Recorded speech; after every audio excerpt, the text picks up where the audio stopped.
కోరుకుంటున్నారు అందరూ, డాక్టర్స్ అందరూ కూడా. కానీ మీరు లేకపోతే జోష్ ఎక్కడ ఉంటుంది?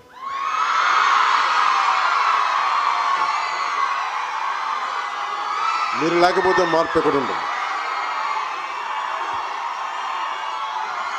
ఇలా కామినేని గారు అన్నట్టుగా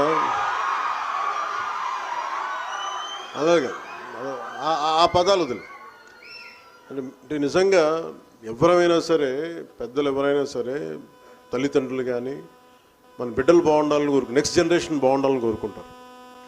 అలాంటిది మీరు బాగుండాలని కోరుకుంటేనే కదా ఈ రోజున మనకి ఎక్కడో చదువుకొని వెళ్ళిపోయి తిరిగి మా కాలేజీకి మేము ఏం చేసుకోవాలి అన్న ఉద్దేశంతో ఇక్కడికి రంగరాయ కాలేజ్ ఫార్మర్ స్టూడెంట్స్ అందరూ, పూర్వ విద్యార్థులందరూ ఈరోజు మన ముందుకు వచ్చి 10,11,00,000 వ్యయంతో నిర్మించబోయే ఈ భవనంలో బయోకెమిస్ట్రీ విభాగం, పరిపాలనా కార్యాలయాలు, లెక్చర్ హాళ్ళు,